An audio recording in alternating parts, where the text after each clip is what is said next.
when asking a question, and we will take the first question from Keradine.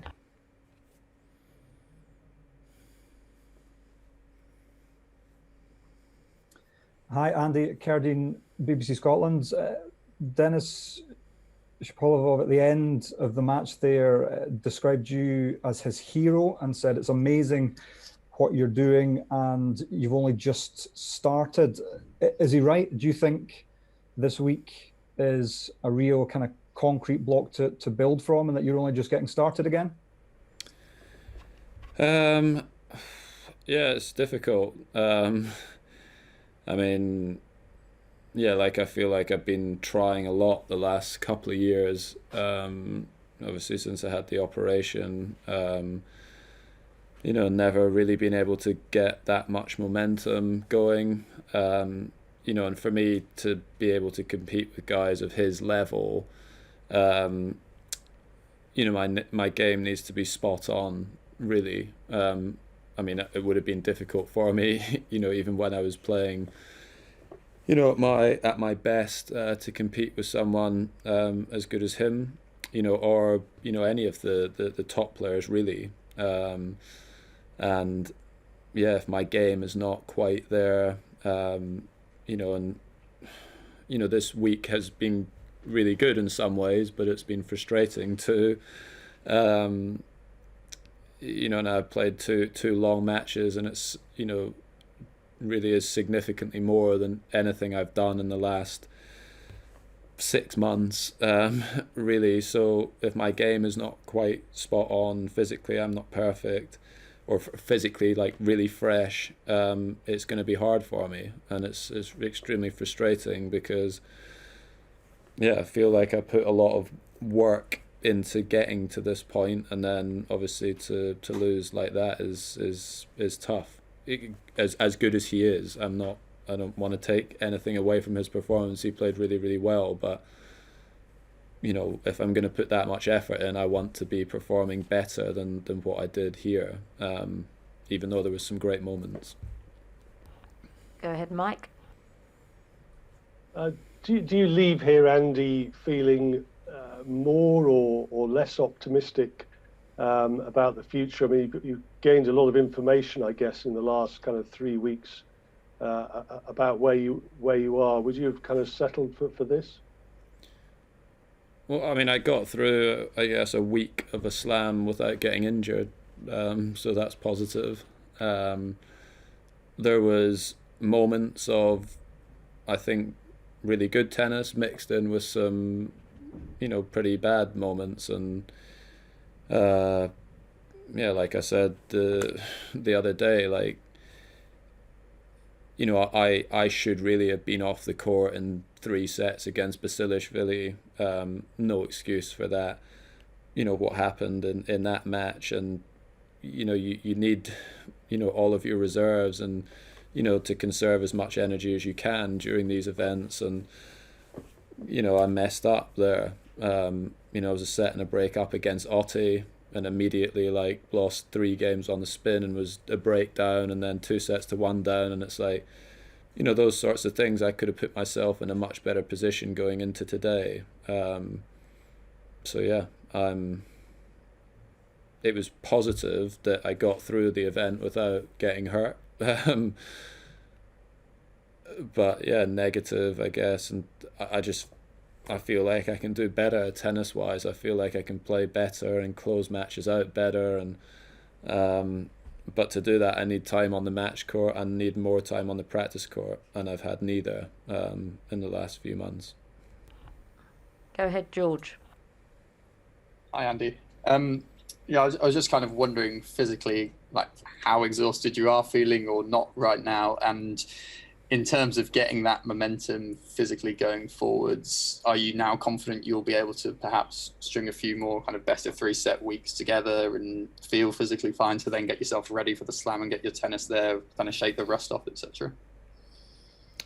Yeah, I mean, I think, like I said, from the physical perspective this week, it was positive. I played, I don't know the exact length of the matches, but 3.5, nearly 4 hours, I think, the first couple of matches, something like that.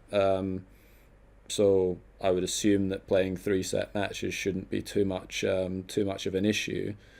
Doing that, so yeah, like you need momentum, you need matches.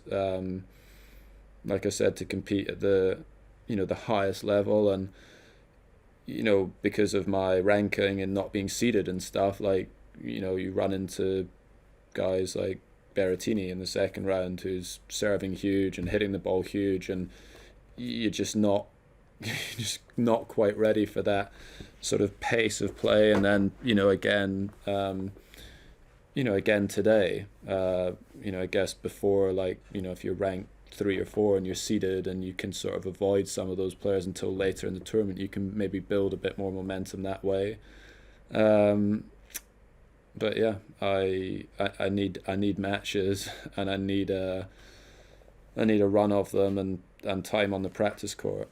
If I want to improve my game, which clearly I need to, I'm not suggesting my game is in the best place. I'm gonna have to spend a lot of time on the practice court working on stuff. Eleanor? Andy, do you know yet when you're going to Tokyo? What will you do between now and then, and how are you kind of feeling about that competition and playing in another Olympics? So we fly, I think it's like there's like a date that we're allowed to fly from. Like we can't fly on any other dates. I think it's like 5 days before the start of the tournament, whatever date that is. And yeah, I don't know what I'll do between now and then. Obviously, we get some practice in. I've spoken to Joe Salisbury and stuff, and I want to spend a bit of time preparing with him as well, and do some double stuff as well. To I've never played with him before, so it'd be good to spend some time on the court together, practicing as well. And yeah, I mean, immediately I want to go home and see my family. It's been, I mean, I know it's only been like a week or 10 days, but like when they're like close and like can see, like your wife and family and stuff, like they're right there, like on the court. Then when you can't see them, you miss them a little bit more probably. So go home and see them first thing in the morning, and then see where I go from there. Rob Moore? Hi, Andy. To follow up on that, on the Olympics, the protocols and measures are going to be quite draconian and quite suffocating for everyone involved. Are you aware of what you'll have, the provisions that you'll be under, the restrictions you'll be under, and are you ready to block all that out and just play tennis? Because these are going to be a unique Olympics for everyone. Yeah, I mean, look, I would rather not be in bubbles and stuff, but I'm also okay with them. Like I said, I don't like this week's obviously different, but like a normal tournament, like if I'm on the road at a tournament, the only thing that I would do differently would be, well, I wouldn't be getting the COVID things up your nose every couple of days. But yeah, like in the evenings I would go for dinners out, but the rest of the time it's the same for me. Like I'm at the hotel, I'm at the courts, gym. I'm not really going out that much, like exploring the cities and everything, so I haven't minded the bubbles and things. I know it's going to be strict in Tokyo, but I'm all right with that. It's fine. Go ahead to Miney. Hi, Andy. You talked about kind of needing to be on the practice court more, and before the tournament, it seemed like you were kind of at least conserving your body a bit for the tournament. So I was wondering what the kind of balance is going to be for you between kind of conserving your body and getting the amount of kind of practice I'm sure you want to get in on the practice court. Yeah, I mean, like I'm totally pro like conserving your body and stuff, and I've spoken and said I wish I'd done more of that. When I was younger, I'm pro that, but like going into Queen's having played one practice set is really bad preparation. when you've not played matches for 3 or 4 months, like you would usually want to be playing like lots of practice sets in the build up to a tournament like that. You know, especially when you've not played a singles match on grass since 2017.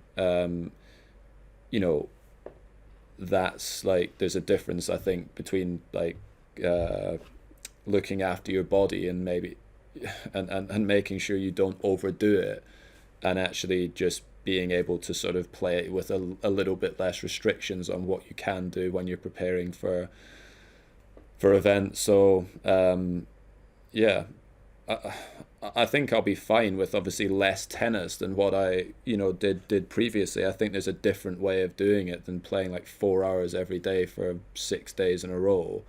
But it's just getting that consistency of playing every single day. And like, you know, yesterday, for example, I didn't practice. That's something, you know, I've never really done in my career. Like during slams, I would always come in and hit some balls and, you know,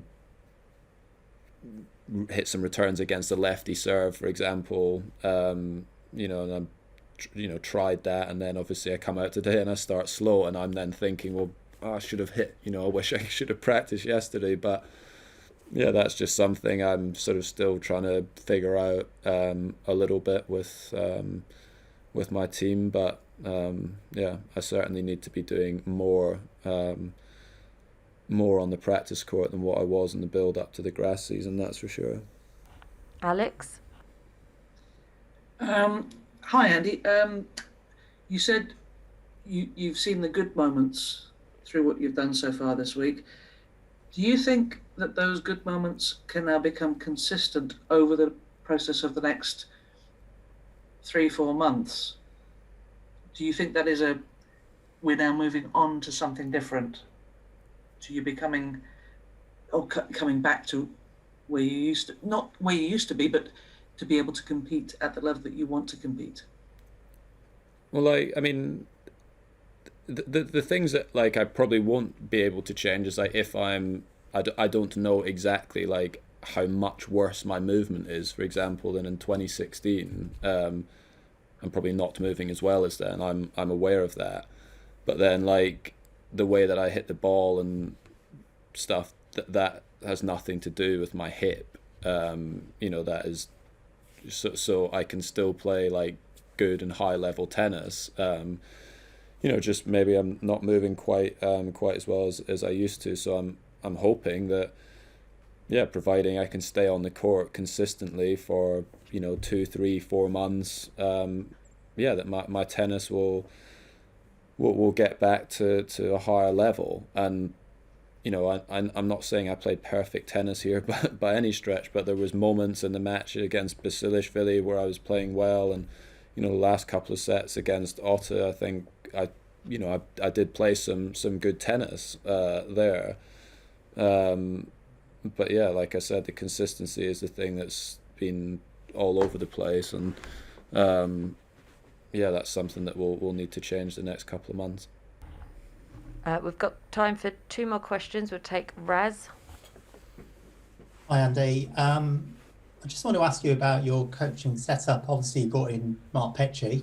Are there thoughts about adding another coach, or how long is Petchey intending on staying?